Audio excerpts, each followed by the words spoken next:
Hey, what is going on? Welcome back to the channel. In this video, we're going to be taking a look at ADA. I do want to say that I'm not a financial advisor. You should do your own research before investing money into crypto. Also, I want to mention that I have two donation links down below in the description. If you want to support Ukraine, feel free to do so by donating through the official websites I linked below. The funds do not go through me in any sort of capacity. Thank you all for the support. Thank you all for subscribing and liking the videos, guys. It really does help out the channel during these bearish times. So feel free to share the video if you think this will help someone out. Now jumping into the daily chart on Binance through TradingView, we have a large Fibonacci retracement set up over here. If I just continue to zoom out, as you can see, I'm gonna check the arrow, and so this is our swing low that we printed in September of 2020. So basically the low that we printed 2 years ago, and the swing high that we printed in August. So we went all the way up to $3.11, and now we went all the way down to the 0.5 here. So we're hovering around the 0.5 area, and you are going to have some support levels down below. We're going to talk about those a bit later. The next major support below is going to be here at the 382 at 31 cents. And let's call it 32 just to be safe. So in my opinion, you could potentially retest this zone if Bitcoin starts dropping below $17,000. Now, for those of you who have been on the channel for quite a while, you know that the bottom that I would be targeting if we do see a capitulation is at $14,000, because that is the high that we printed back in August of 2019 for Bitcoin.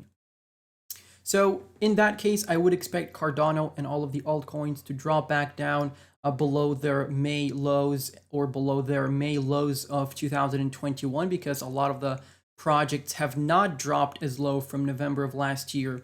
They haven't dropped below their lows of the summer pullback that we had in 2021. So that could happen if Bitcoin starts dropping below $17,000. And like I said, 14 is what I'm going to be targeting at that point. So let's zoom in. You do see two more Fibonacci retracements, and I'm going to talk through, I'm going to explain actually what all of these mean. So we're going to remove the smaller one just for now. So the Fibonacci retracement that I have over here is with the swing high that we printed in August and the swing low that we printed in July. So we saw this nice little uptrend for 30 days, and then we started dropping back down, and we've been holding the 786 as support. But what you can see here is that the extension levels are to the downside. So if we start losing this low that we printed in July, you're going to be looking at 31 cents as the 1.618. And keep in mind, 32 cents is the support that we just talked about, which is on the 382 fib level from the large fib, okay?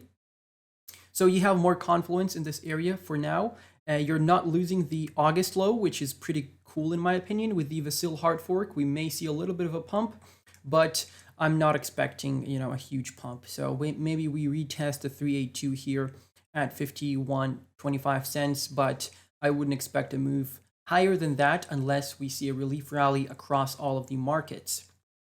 So we talked about this fib. We're below the golden ratio right now. We're trying to break through. We're failing to do that. And your next support below, your immediate support below, is going to be the 786. Okay, so hopefully that's understandable and easy. I explained everything easily. And your swing low here would be at 40 cents. So you want to set up some buy limit orders throughout these levels here in case we do see a dipperoonie in the coming days. That could happen while you're asleep and you won't be able to buy anything because, well, you're sleeping. But if you have your limit orders set up in advance, the orders will be executed. Now, if I remove this fib and I talk about this fib for a second here. So this fib is set up from the high that we printed in August, okay, to the swing low that we printed at the end of August. We ran all the way into the golden ratio here, okay, and now we're coming back down. So effectively what happened here is we had a dead cat bounce on this small fractal here, because you print a high, you come back down, you start retracing to the upside, you run into the golden ratio, and then you come back down. That is essentially a dead cat bounce. So as you can see, we haven't retested this low even yet. We still could do that, but as of now, we're not even losing this low. So essentially we have at our hands a nice double bottom pattern potentially. And we're going to take a look at some targets if we end up breaking through the high that we printed here in the middle of September above the golden ratio, but that's only if we start breaking above it. We're getting suppressed down by the 20 EMA here, which is a bit negative, I would say, because you're not really breaking through a major resistance level, and the 20 EMA on the daily chart is a major resistance level. After that, you have the 55 EMA on the daily chart, which is the red line over here. So if you don't see any moves above that, I wouldn't expect us to retest this high here at 60 cents. Okay, and as you can see, if you end up breaking above this high, you have a target all the way up here at 73.5 cents. But that's only if you start breaking through this high, okay, which I'm not expecting to do anytime soon. However, getting closer to November, I do expect some sort of a break to the upside for Bitcoin and for some other altcoins. I do think we're going to see a move to the upside. I don't think it's going to be as bullish as it was in 2020 or 2021, but I do think there's going to be a move nonetheless. So you have the information regarding the two Fibonacci retracements, okay? Let me just bring back. So now it's not going to be as confusing, right? Because they do overlap. I know that might be a little bit annoying, but once you get used to it, it's not that difficult. So we're holding the 786, and we are going to see what our potential target is going to be out of this double bottom pattern. Because if you still don't see it, then here's your first low, here's your second low, but the second low is higher than the first low, and that is a key point to a valid double bottom pattern. So what we're going to do right now is we're going to take a trend line, take it all the way from the top of the move, excluding the wicks, all the way down to the low here, okay, to this low, and excluding the wicks as well. Then you take that trend line and you move it upwards, a bit of a lag there, I do apologize, and you place it at the high, excluding the wicks as well. So your target here is going to be at 61 cents. And that is if you start breaking through the high over here. That's why you have the Fibonacci retracement telling you what are your next targets after breaking this high. So your minimal target is 65.5 cents, which is the 1.272. The 1.414 is at 68.5 cents, and the 1.618 is at 73.5 cents. So you have that target. That is a potential play that you have at your hands. And you have a couple of support levels down below here. Obviously, the 786, we talked about that. The 786 of the second fib.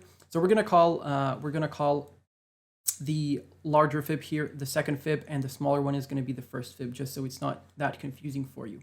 So here on this larger fib, on the second fib, we have the 43.5 cents support level, and you have the 42.5 cents support level, which is the low of that first fib, the smaller one. All right, and down below here you have the support of the, actually let me just get that on point because it's a bit off. So we have the swing low of the second fib as well, which is at 40.5 cents, and you have 38.5 cents, which is the swing low if I continue moving towards this side, which is the high that we printed here in January of 2021, from where we saw a retracement afterwards. So that is a low that we can potentially retest. But speaking generally, you can see that we are basically at our lows that we've been here ever since May, right? You dumped all the way down below 50 cents, and you've been really staying in that range for the past 4 months. And these are really good buying prices, in my opinion. And I've been buying Cardano myself. Now let's switch over to the weekly chart on the Binance website. So moving over to the weekly chart, a really important thing to notice here is that we do have a bullish divergence. Now what that is basically on the RSI, as you can see, you're printing higher lows. As you can see, you're going higher. But on the price action, you can see that you're not really going higher, you're not going lower. So I would actually say that this is an exaggerated bullish divergence. That is when the price action really stays flat and the RSI lows are getting higher and higher. So this tells me that we're going to see a breakout, and usually a bullish divergence is followed by a breakout, whether it's a regular bullish divergence, a hidden bullish divergence, or an exaggerated bullish divergence. We do see a breakout. So potentially moving over into into November, we may see a retest of an important resistance level over here, which is right over here. Let me actually get a rectangular pattern here so it's easier for you to see. So that area, in my opinion, we could retest, okay? So that is around about 77, 75, all the way up to 78.5 cents. So this is the low that we printed in February of this year, in March as well, and we lost it here in April. So we haven't retested that as resistance, and potentially we could do that moving into November. We could have that rally, reject from there, or get rejected from there, and then we can come back down here, retest the upper level of this sideways channel, and from there we could see a nice move into spring of 2023. That is obviously a very bullish scenario, but I do think it is possible because you're not going to be staying here forever. There is a chance you can drop even lower, obviously, if I throw a fib retracement on. Okay, so from this low to this high, you can see that you're going to have the 1.618 target at 31.5 cents. We just talked about that on the TradingView charts. So potentially you could drop below here, but I don't think it's realistic that we're going to go much lower, right? You could have a black swan event. Bitcoin could go to $14,000, but isn't it better to buy in right now and to be in the markets rather than expect something to happen that maybe won't happen? And if we see a move to the upside, if we are not going to come back to these prices here, you're basically left with your cash and you are not exposed to the markets. In my opinion, and what I'm doing right now is I'm dollar cost averaging into multiple projects right now, and if we see further pullbacks, I'm just going to dollar cost average into them as well and buy even more, you know, if we drop lower. And it's better to buy now and to sit out a 10 to 20% pullback rather than wait for a 50% pullback and buy then, because that might not happen. You know, you might be waiting for this. Instead, you get this and you're left here with your cash. You see what I'm talking about? So yeah, be smart, not a financial advice, obviously. If I missed out anything important on the charts, please let me know down below in the comment section. Feel free to follow me on Twitter. Feel free to join me on Patreon. And I'm going to catch you in the next one. Bye-bye.